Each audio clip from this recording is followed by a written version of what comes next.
Hello and welcome to the fandom track here at ConTinual. I'm your host, Gail Z. Martin, and today we are talking about the legacy of the Twilight Zone. But before we start, let's have our wonderful panelists introduce themselves, starting with Carole. Hi, I'm Carole Stokes. I'm a longtime science fiction fan, both print and media, and I'm really excited to talk about such a classic show. Awesome. Jeanne. I went ditto what Carole said, except that I'm Jeanne Adams. And Jim. Oh, am I supposed to ditto? Yeah, I'm Jim Nettles. I write science fiction, urban fantasy, bit of horror, bit of this, that, and the other, as well as a bunch of nonfiction stuff. And Twilight Zone is probably one of the reasons I write. That should disturb everyone. Yeah, I'm Gail Z. Martin and Morgan Bryce. I write epic and urban fantasy as Gail, and urban fantasy, male paranormal romance as Morgan. And I definitely cite Twilight Zone up there with Dark Shadows and the original Star Trek as why I'm here today doing this stuff. So let's fess up. When did you discover Twilight Zone? Jeanne? Oh gosh, probably about the time I discovered Dark Shadows and my brother's heavy metal rock music. And I was preteen probably, and just thought it was awesome because you and I've talked about this, Gail. I'm a big Dark Shadows fan too. And Twilight Zone is just so thought-provoking on every level. You're just like, even as a kid, you're like, whoa, that's freaky. And then it starts you thinking, and the rest is history usually. Yeah, this is true. Jim? Way too young, because Yeah. I, being a fiend and never sleeping anyway, even as a young age, I was probably 7 or 8 years old and watching, up in the middle of the night, watching reruns of Twilight Zone, Outer Limits, in any number of the old anthology shows. So yeah, I got into them way early. Yeah, I mean, I got into Dark Shadows as a preschooler. No idea what mom was thinking about that. And Twilight Zone, the same sort of thing. Elementary school, definitely. So yeah, there were things that went over my head, but surprisingly enough, the show works on so many levels that even as a kid, you get parts of it. And I have never trusted department store mannequins after that episode. Just never. And one time I was at an event in a high rise, and part of the high rise was under construction. And for some reason, they didn't have that floor blanked out of the elevator. So the doors open on this floor that is dark and under construction. It's like, oh, hell no, I have seen that episode. I know the mannequins were there. I'm not getting out. You're like, closed door. So yes, I side-eye mannequins to this day. Carole? Well, Twilight Zone and I were born in the same year, so I did not watch it live. I started watching it in 6th grade when I also started watching Dark Shadows. But I'd started reading science fiction by like 3rd or 4th grade. And when I stumbled upon science fiction and realized there was stuff like that out there, that was life-changing. So I had already been reading a lot of sci-fi. I was dabbling in horror. And to find a show that encapsulated so much of that visually and thought-provokingly was like a watershed moment. And yeah, watched it ever since. Outer Limits. Watched Night Gallery. When that came out. That Yeah. I love that kind of anthology where you don't have to. You just want to have that kind of microcosm of event and thought and twist. So yeah, it's a classic, and many things have tried to be it, and some have done well and others have not, but nothing can just touch, it's the mothership. I'm right there with you on Night Gallery. I love that one too. There's so many in all of those, Outer Limits and Night Gallery, that they hold up in the sense of the question they're asking. I mean, some of the like space ones, land on Mars and the indigenous people are going to, welcome us with open arms. Yeah, no, not so much. But some of the other ones, the time travel ones, or the, not the deal with the devil ones, or the be careful what you wish for ones, are all so like, oh, that's creepy. Well, what are some of the other episodes that have stuck with you all these years? Not that we haven't seen, reruns in between, but what are the ones that really stick in your mind? Jeannie? Oh my gosh. The creature on the wing, the With airplane William wing. Shatner? Every single time I get an airplane, I'm like, it doesn't matter that was decades ago. Doesn't matter that it was goofy as hell. When you look at it again, it's always like, something out there. And there's another one, the store mannequins, you mentioned that one. That one still gets creeps. The one with the open door, the one where the town is empty. I think that's in season 3. Because I went back and looked at a bunch of the seasons one time, but it's where the guy wakes up in the middle of town and the town is empty, and it's his town and he recognizes everything, but there's no one there.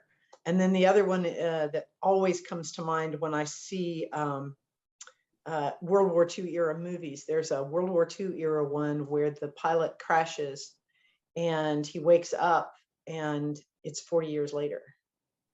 Mm-hmm. And it's very, very thought-provoking. Is that the one where he's trying to get his men to safety and he doesn't realize they're all dead? No, that's another one. And he won't, and his resolve to get them to safety is what's keeping their souls from moving on. Right. Yeah. Right. Yeah. That one's pretty creepy and thought-provoking too. And really sad. Huh? And really sad too. Yeah. Yeah. Jim? I mean, when you start looking on, well, what's your favorite Twilight Zone? The ones that, number one, you've got Shatner in several episodes. So, you've got the one where he's sitting there, not only the one on the wing, but the one where he is absolutely overacting. And even the woman he's playing against is like, oh my God, you're an overactor. But he's going and hitting the little, the devil to get his fortunes, and going and running around town and watching that, the old trope of how you're going to create the self-fulfilling prophecy. But some of the ones that I love the most, because so much of the time it was about mortality and life and balance. Two of the ones that really always stick with me is, number one, the one with the kids and mom, and they jump in the swimming pool and come out on the other end in the old fishing hole. And, it's kind of that take on almost Peter Pan. Yeah. And that thing of, I don't want to grow up, I don't want to be responsible, and how that works. But the other fun one that balances that is Kick the Can Down the Road, with all the old folks sitting in the retirement community, and ultimately they all sort of get to become kids again for a night before facing that mortality. And some of those things had such a great degree of hope at times, and other times it was very much you're still going to you reap what you sow. And I think that was always kind of the beauty of the stories that stuck with me, were the ones that came out in a twisted way of having some hope. Yeah, Twilight Zone definitely taught you to be careful what you wish for, and that anything you wished for could be terribly twisted into something you didn't want. I think two more that set out to me, the real classic is the guy who is in the library after the apocalypse, and then his Burgess Meredith. Yeah. That one is just, especially after the last several years, you think, yeah. Where would I be without my glasses? And then there was one with a dollhouse, and the humans were the dolls, and there was a giant alien kid that was playing with them, not very nicely. Yeah. And that one was sort of freaky. Carole, how about you? One of the things that I liked was the way it would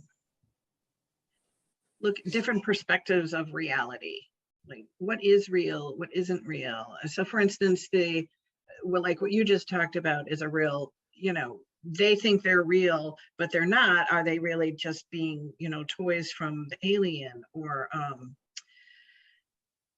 the one, 5 characters in search of an exit, where there's like these 5 disparate people. There's a soldier and a clown and a ballerina, and I forget what the other couple were, and they're trying to get out of something, and they like can't get out of it. And one of them they're finally able to get one of them out of it, but then he's gone, and they're like, now what, and then it turns out that they're really the dolls. They're little girls' dolls. They're in the toy bucket or whatever, Yeah. but to them they're completely real, and so things like that I really liked. And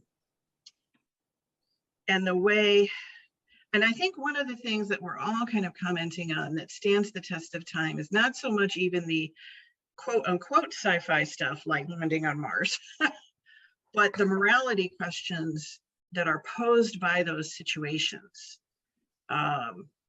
where they think, what's the neighborhood one? And the guy builds the bomb shelter, and then they're worried that the alien is coming, and everyone's trying to get in his bomb shelter, and they're literally begin killing each other to try and get in, and then they decide he's the alien, and it's horrible.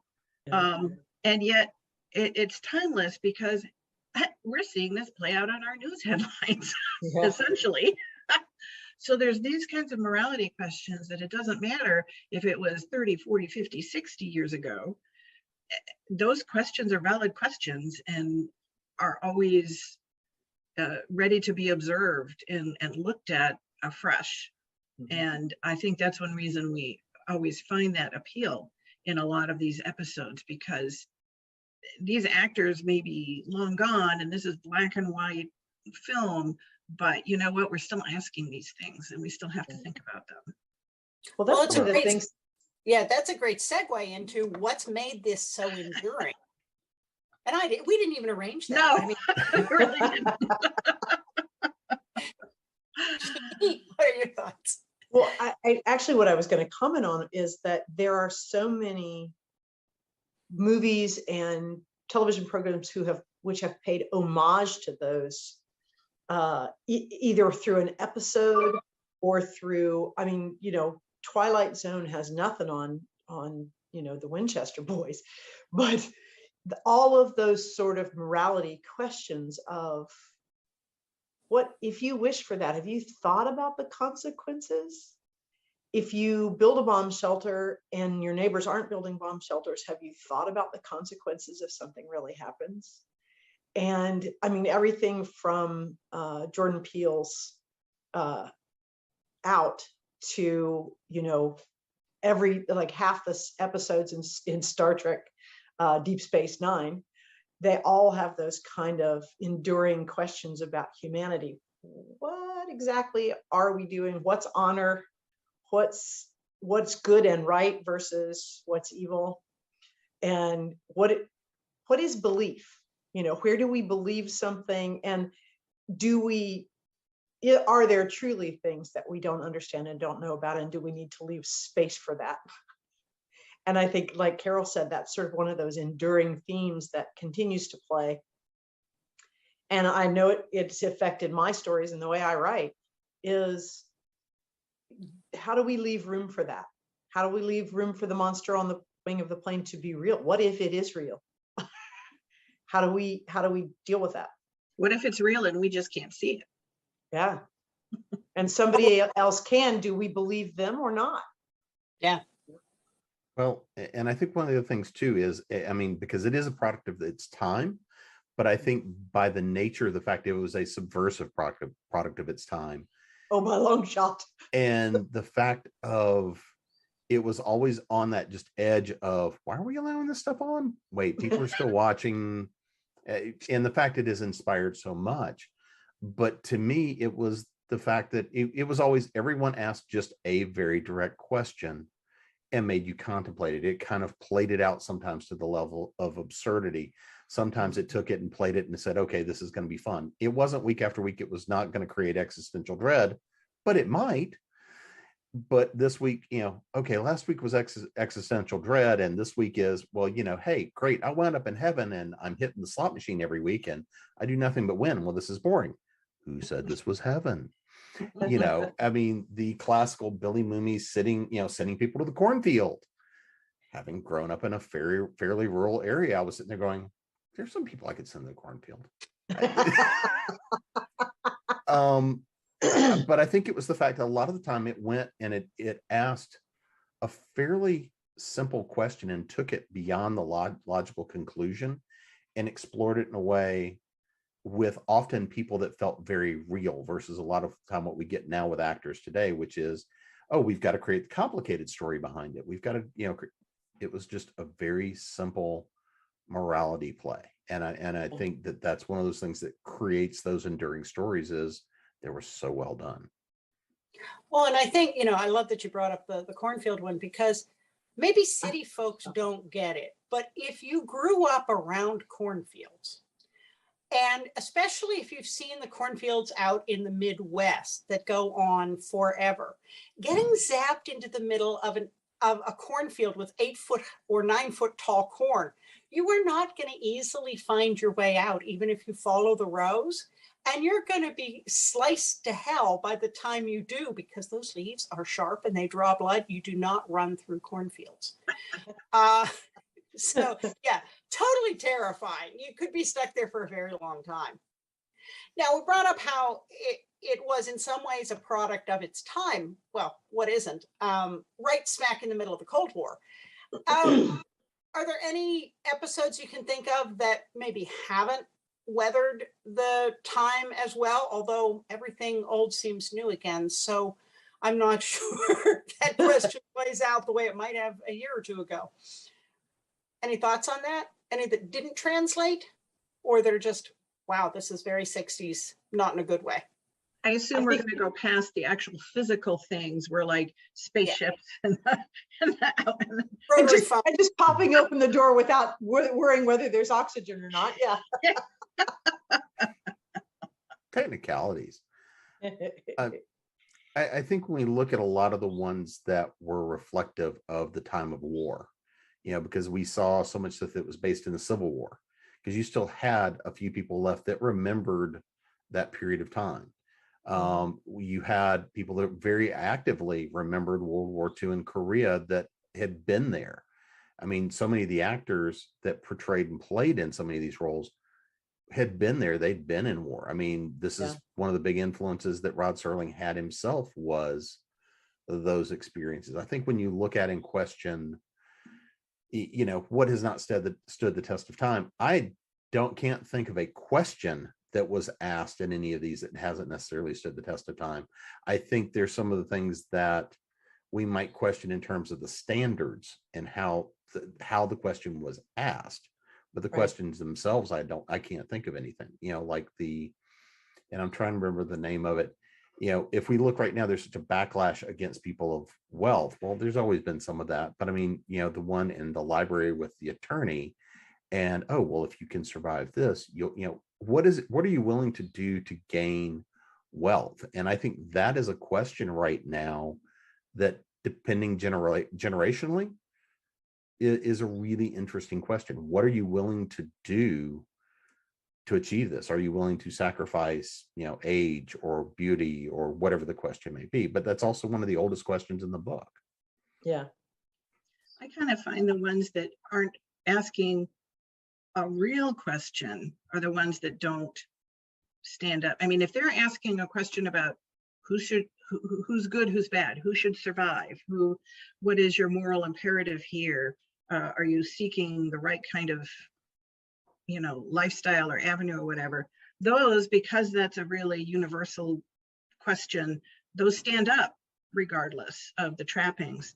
Whereas maybe some of the more, I mean, like in Supernatural, we would refer to them as the monsters of the week, don't. So like Talking Tina, it's kind of like, okay, yeah, it's a horror trope kind of thing, but it's not something that you're going to get a lot of deep meaning out of. And so those are, to me, those are the ones that are a little more disposable at this point. I like the ones where, even if it doesn't seem like it's a meaty concept, but it really is as you're thinking about it. those are the ones that then really engage regardless of how much time has passed and what the actual physical trappings of that story are framed in. Yeah, I mean, like the ones that allude to existential dread of war with Russia are just so passé. Oh, wait. Yeah.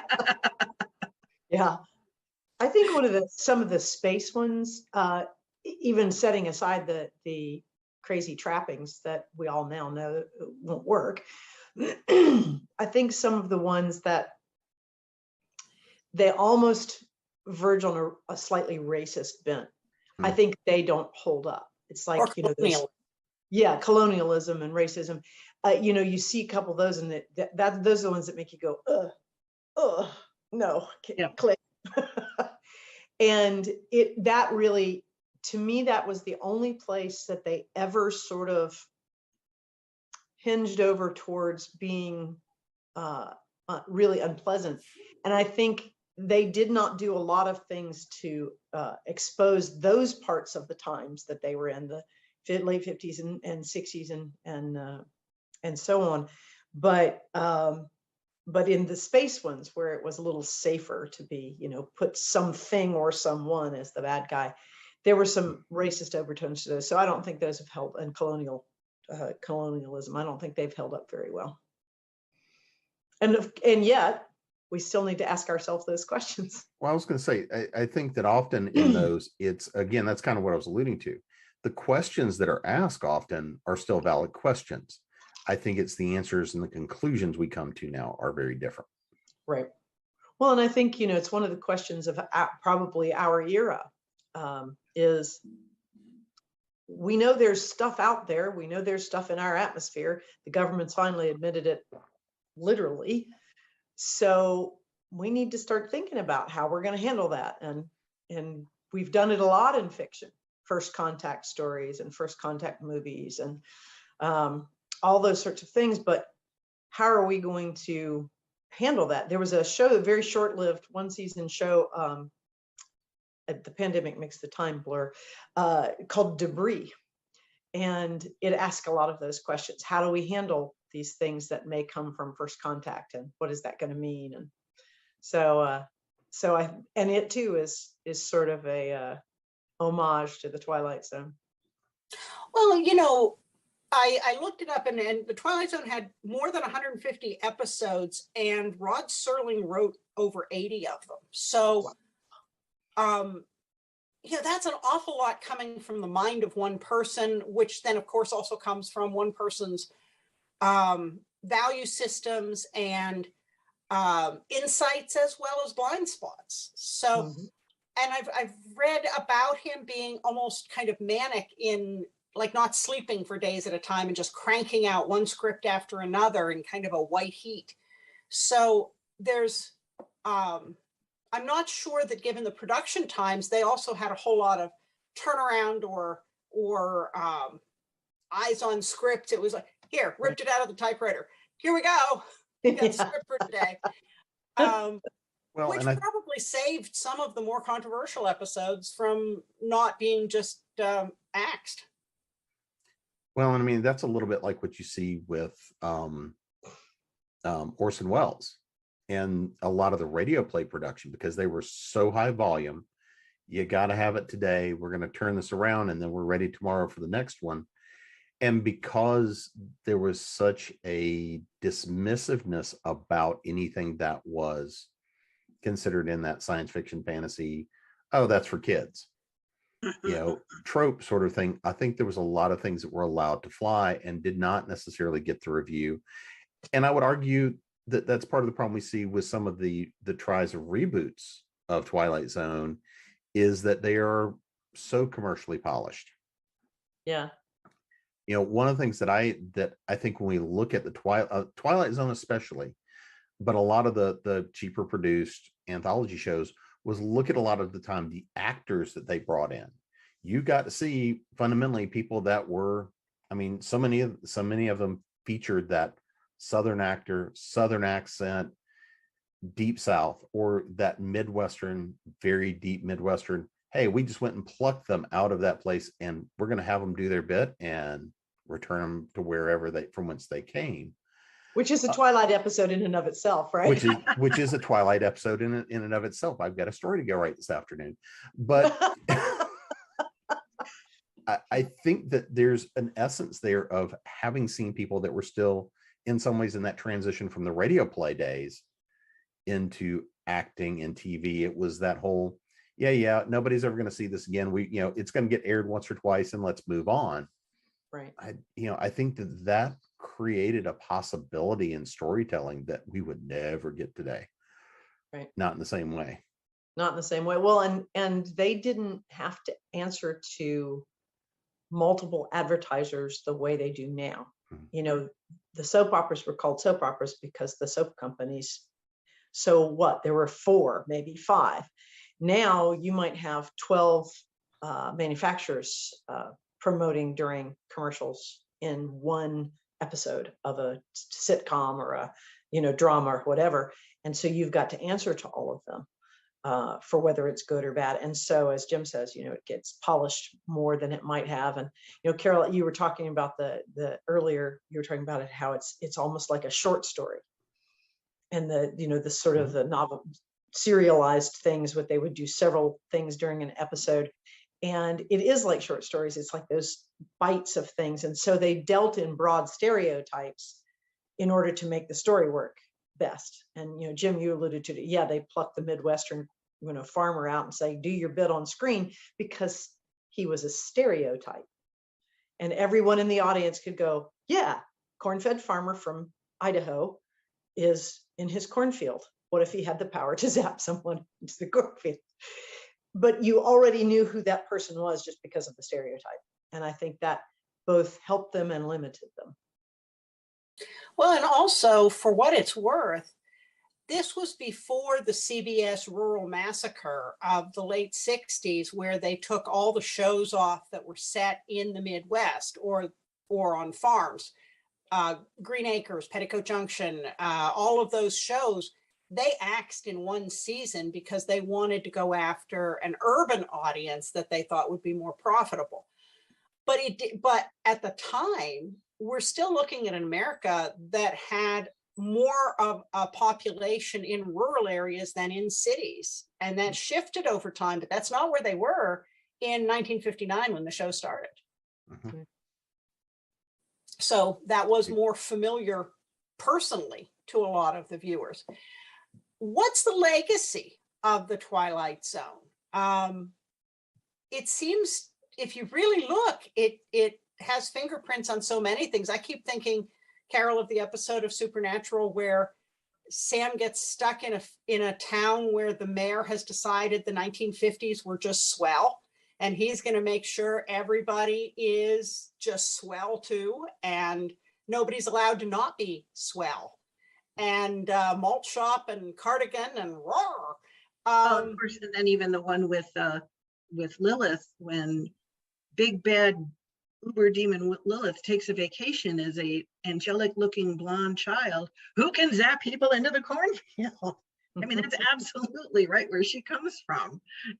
As soon as I'm watching that, I'm like, oh, it's Billy Mooney in the cornfield. I think a lot of Supernatural had Twilight Zone over. Absolutely. There's no way with the kinds of stories they were telling that they couldn't not draw on.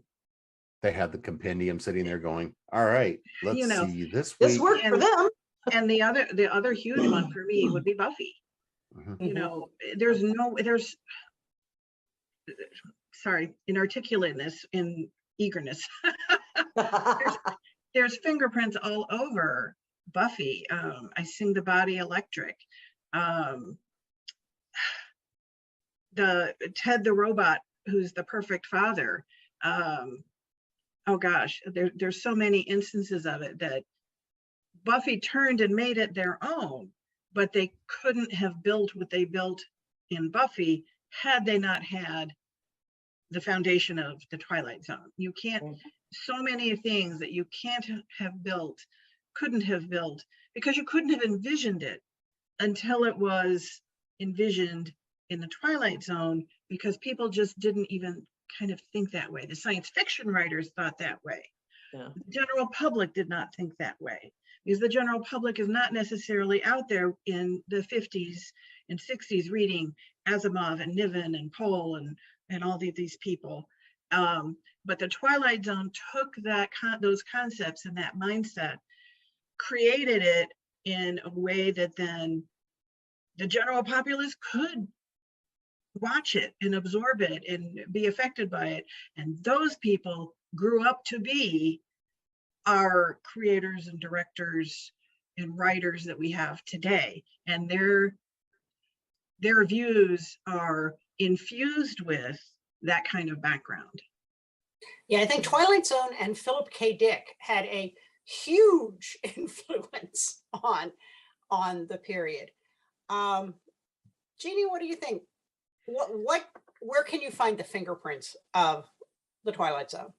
Oh my gosh. Well, I think you can find it all over television in the 80s and 90s and well into today, and the horror movies as well. I mean, I mentioned Jordan Peele's Way Out. I mean, there's all Twilight Zone's fingerprints are all over that. And he's even said that. Deep Space Nine and Next Generation, The Strange New Worlds. Yes, it was influenced, and the foundation is the original Star Trek. But some of those episodes, I would argue, were probably influenced by Twilight Zone as well. And or actually Outer written Limits. by some of the people that wrote some of those Twilight Same, yeah, Zones. same Exactly. writers. There was meshing of gears there. Overlap in the writer's room. Mhm. And I think too, because each one of them saw the other one's success, they would pull something from there and go on. And, we all stand on the shoulders of giants, but I think that so much, Carol's already mentioned Buffy and Supernatural, but even that show I mentioned, Debris. I mean, there's so many things within that show, for instance. I liked it because it had so many of those elements. And I think that any show that is operating in a liminal space like Supernatural or Debris or any of those, or even any of the Star Trek movies or television programs, is asking those same kind of fundamental ethical, moral, morality play questions, as somebody said earlier. I think it was you, Jim, but it is a morality play. Which is right, which is wrong? Are you gonna which door are you gonna go through? How long are you gonna pull the slots out of the machine before you get bored? Are you Q? How long until you get bored and go play? So yeah, I think it's all over. Jim, what about you? I mean, I think you can look at definitively the influence in a lot of places. We were talking earlier about, all the five in the toy box. And if I remember right, there was like the barrel on the street because they were collecting for, kids in the holidays sort of thing. Well, when you look at that, that's Toy Story. You can almost map it to Toy Story. We talked about Talking Tina. Well, that became Chucky. That became, I forget what the name of the horror movie is that recently came, but I mean, that kind of, you could say that comes behind a lot of the haunted doll craze. I think you can look at, any number of stories, and I mean, it's hard to miss seeing those imprints. But again, it wasn't like, I mean, a lot of these were ideas that I think that Rod Serling and Twilight Zone cemented into our culture. But I mean, he too was grasping from old Greek, Roman, the old myths. And I mean, but I think that because it was so early in the TV era, it's what cemented these views and these caricatures and these tropes for us, because now a lot of things that I would say are tropes, he at least had a definite influence in cementing them as a trope. Yeah, and I look directly at things like you mentioned, Night Gallery. Hey, James, glad you could join us. Had some technical problems. Things like Night Gallery. I don't know how many people remember Trilogy of Terror, but I was fundamentally scarred by that, especially the Karen Valentine one with another killer doll. And that night, forget about anything else. I had to learn to not watch those alone when I was still in junior high and stuff, because I'd be like, Well, and Outer Limits, and there were a whole bunch of shows, I think like Night Stalker and some of those that were episodic and didn't have necessarily an overarching season theme. They were essentially strung together short stories with consistent main character and location. And Well, I think even Lost in Space stole Yeah. from Night Gallery and Twilight Zone, because there didn't ever seem to be a longer thread. It was never really a plot there. It was just, oh, look, we have another episode of Lost in Space. And I Yeah, think but they stole liberally from But Billy Mooney never got to send somebody like into the space cornfield. I was really disappointed. just out with He could have gotten rid of Dr. Smith so easily. No, I know. Well, and it's interesting because I think we see echoes of some of those one-shot morality play episodes in things like Doctor Who. So which came first, the Twilight Zone or Doctor Who? Well, they originated around the same time. We've been watching a lot of Korean paranormal dramas, and it's very clear how much American culture influences the Korean shows, especially since everybody eats at Subway all the time. I'm not kidding. But a lot of the episodes, they are one shots where main character of the week learns a lesson. Main character of the week must confront their sins. Main character of the week must let go of a grudge. And there's often a twist, and you're wondering, well, there was obviously a lot of cultural interplay there with the relationship between the United States and South Korea.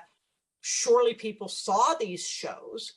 How much of that is taking that approach and making it something new from the culture itself? But I look at it and go, oh, that could have totally been a Twilight Zone episode. James, welcome. We are talking about the legacy of the Twilight Zone. And so tell us, if you have a couple of favorite episodes, one or two favorite episodes, tell us what they are. And where you see Twilight Zone having made a cultural contribution, or where you think its fingerprints still show up. Oh gosh. I probably have a top 10 easy of just favorite episodes that I like equally. But my go-to is always Time Enough at Last, the Burgess Meredith episode about the guy with thick glasses and he only wants to read, and then there's a nuclear war and he's got time to read now, but then he breaks his glasses. I think anybody, I'm an eyeglass wearer, I think anybody that wears glasses has that horror of breaking their glasses, especially as a kid when I first saw it. So there's something kind of very visceral and emotional in that. As far as the legacy, I think we're seeing it now with stuff like Black Mirror and Love, Death, and Robots, just that anthology format. And telling an emotional, tight story in like 20 or 30 minutes, and getting that reaction, be it a morality play or something just kind of straight horror, which Black Mirror and to some extent Love, Death, and Robots tries to do a lot. I think that's the lasting impact. Even if we don't get another Twilight Zone type show, people who have been raised on that stuff are now creating these things, and they carry that. I'm always amazed that it's not just people who might have seen them in reruns when they were kids or might have watched them over time, but thanks to Disney's Tower of Terror, everybody who's ever ridden the ride at Disney Studios gets a nice little introduction from a Rod Serling lookalike, which is kind of creepy because I know they did that after he actually died, and it's a really good fake. It is a really good fake. It's scary.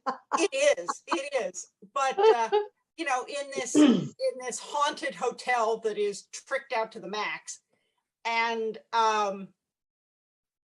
so it lives on in some of its newest incarnations because that's introducing it to a whole new audience who were born long after it ended production. Well, now you also even have, of course, with the streaming services, we've seen this in Supernatural, where Supernatural, began when people who are younger than the show are fans of the show because it's streaming. And if you go to Pluto, they have a Twilight Zone channel. It's like all they show is Twilight Zone. So even people who had, were not even a glint in their father's eyes back then, are able to grow up watching it and absorbing it within themselves, even within the context of this modern age and everything, and it's still having that impact. It's still affecting them. It's still, takes your mindset and goes 45 degrees. Yeah. So because of streaming and everything, you just have this constant new audience for this material. Well, and I think it's also funny because mid-century modern, which is what a lot of us just called furniture when we were kids, is now the kind of retro chic. And of course, Twilight Zone plays right into that too, with its 1950s and early 60s vibe. And, there's a whole lot of WandaVision that comes right off. Oh, yes. So fantastic. The Starburst clocks. Who doesn't remember the Starburst clocks, Yeah. Who didn't Just say have? no to bell bottoms. Just say no to bell bottoms. And anything encased in Jello. That's all. Yes. Every once in a while on Facebook, you get these things where it's like somebody's found this old, 1950s cookbook, and it's like the Tower of Hot Dogs, or Yeah. some of these really abysmal recipes, and you think, how did people even survive eating this crap? It's true. Jim, you were going to say something. Probably not productive, but when I look again at the era, that period of TV, and even going beyond Twilight Zone, because I think Twilight Zone, when we compare it to some of the other anthology shows around the time, like Outer Limits to me was kind of that next step down. It pushed it a next level, but it also didn't quite have the same production budget. It didn't have quite the same writing, but I think that it still carries a lot of that same weight. But Twilight Zone, very specifically for that period of time, brought in and allowed people to come and question their reality. It was allowing them to question culture in a period of time where you really weren't allowed to. And I think the fact that those that were the kids of that period of time, because that's how allegedly it was marketed to, was, well, this is science fiction stuff. Nobody's going to know or care anyway. I almost regard it as being the same influence on so much of what we have now in terms of media and culture. Just like you could say that, in many ways, you could look at the Marvel Universe, and even going back to the first round of Spider-Man movies, the Sam Raimi ones, created the current culture we have now around comics, comic books, and comic culture.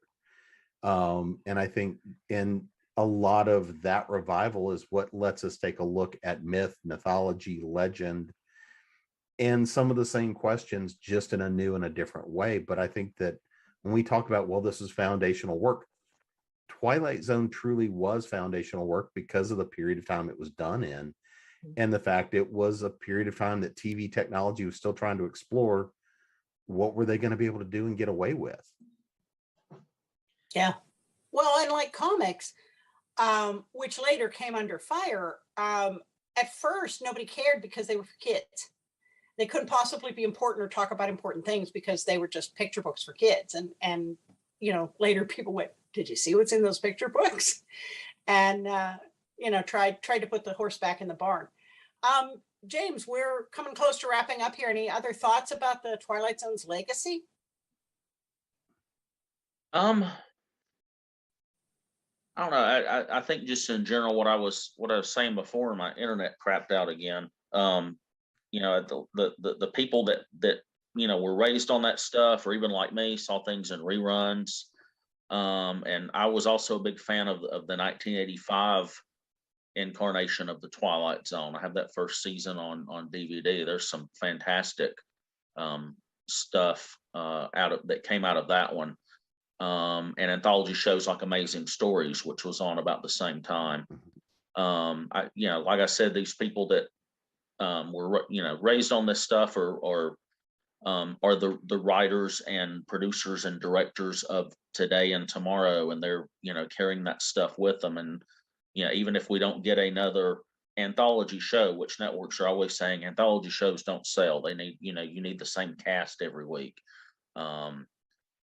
I think that the way that Rod Serling told those stories, I think that resonates, and I think we will see kind of his legacy of telling little morality plays, maybe even things that couldn't get past the network censors. I think that will continue on into the future, and not just in TV, but in books too, in literature.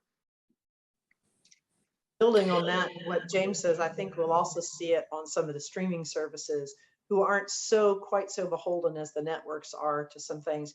I think they're doing some pretty radical stuff that, it's a great time to be a content creator, because you now have places that content can go.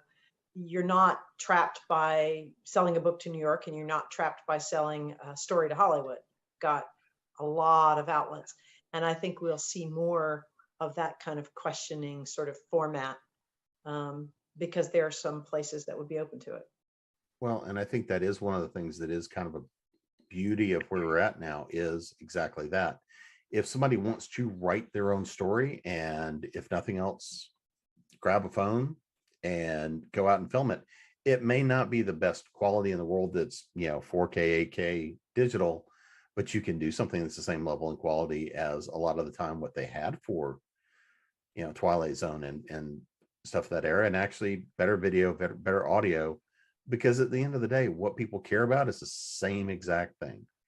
Tell me the story and let me connect with the people that are experiencing it, so I can see it through their eyes. And I think that's part of the beauty of where we're at now.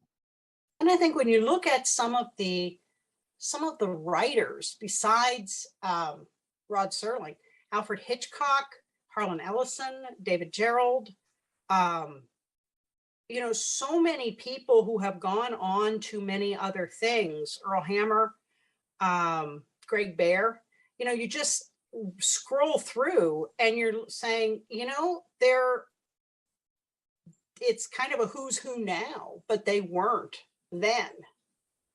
The actors and actresses are too. It's very funny to look at some of the shows and go, wait, they became, this person, Elizabeth Montgomery, became Bewitched. Oh my God. I saw one really early one recently, and there was military because there was soldiers, but they were like, there was an alien, and anyway, and I'm watching it and I'm like, oh my God, that's Martin Sheen. Like, the babiest Martin Sheen you've ever seen, but he has a distinctive face regardless of his age. And I had to IMDb it, and sure enough, it was baby Martin Sheen. Well, so it's really fascinating to pick some of these people out now sometimes and go, oh, there they were. They got their start on infancy. Yeah. Well, I mean, look at the number of people that just in Star Trek that were on Twilight Zone. You had Shatner, you had Nimoy, you had, if I remember right, DeForest Kelley was. If I remember, there was a long list of people that all, even if it was just some background actor, you're sitting there going, wait. Yeah. Especially when you catch them in a role where they're just a background actor because they're nobody important yet. Yeah, they're a walk-on. Yeah, going back to some of the other authors, Theodore Sturgeon, Ray Bradbury. I mean, it really does read like a who's who now. Yeah. But and Andre Norton did not contribute directly to the show, but if you know her body of work and look at some of the stories, you can see that they borrowed liberally from her work. Yeah. And like I said, Harlan Ellison, of course, Harlan Ellison, that's a perfect Harlan venue. Well, and I think the other place that's interesting to play against here was Hitchcock, because he also had his anthology series. And, but look at the very different styles between the two of them. Oh, yeah. And the kind of stories that each was willing to tackle, because Hitchcock, I don't think was as willing to stretch in some of those places. Mm-mm. He would get, Mm-mm. I mean, he was like, here's my niche. I'm happy going for it. It keeps paying the bills. And And I he can did it tell. well. And he did And it he did it well. well. He created that suspense. He created that air, but he didn't have that same stretch, or at least we didn't see that same stretch. He Mhm. built that brand. He went for that niche and was very happy there. Mhm. Versus, I think, like Gail, you were talking earlier. I mean, when you look at the history of Rod Serling, when you read about his life, he was a frenetic creator. He had to create, and that was more important often than, I think, stuff hitting the screen. It was, okay, I've got to get this idea out of my head. And I think it was a perfect combination of addiction of, I've got to feed the engine and the engine's got to feed me. Yeah. I also think that the difference between Hitchcock and Serling is Hitchcock gave you dread and, suspense and all that, but nobody did that existential kind of crisis, that deep emotional dread of, oh my gosh, I'm the only one who sees this, Right. like Serling did. Yeah, Hitchcock or- is who did it, and Serling is why did they do it? Yeah. Well, folks, we've blown through our time, of course. So thank you all for being here. And James, thank you for the Herculean effort of tackling. Thanks for putting up with me. Yes. It's been crazy today. But before we end, let's go around and let everybody say where we can find you online, starting with Jeannie. You can find me at jeanneadams.com. You can find me on various social media platforms, including Twitter, which I spend way too much time on. It is a hive of scum and villainy, but I still spend time there. And you can find me here on ConTinual quite a lot as well. Thank you. James. You can find me at jamespalmerbooks.net. I'm also on Patreon, patreon.com/James Palmer. I'm on Twitter at Palmer Writer. You can find me all over Facebook. All the things, all the things the kids are doing these days. Okay. And Jim. You can find me at jamesbnettles.com, authoressentials.net, authoressentialsworkshops.com, the speculative fiction academy.com. You can find me, kind of scattered around social media. And of course, here at ConTinual, where occasionally they let me out of my cage to play. How about you, Carole? You can find me on Twitter as true_firesign10. I'm a fanfic writer, and all of my fiction is on AO3 under firesign10. And as Carole Stokes, I'm here on Facebook. I'm in Gail's Supernatural TFWNC group, and here on ConTinual. And I'm Gail Z. Martin and Morgan Bryce. Add a .com to those names and you'll find my websites, all of the social media sites. There's some variation of those names. So as long as you spell them right, you'll find me. And but most of the time I'm here on ConTinual. So thank you all so much for spending time with us. And thanks to all of you for watching and listening. There'll be more fandom coming up on ConTinual. So we'll see you online.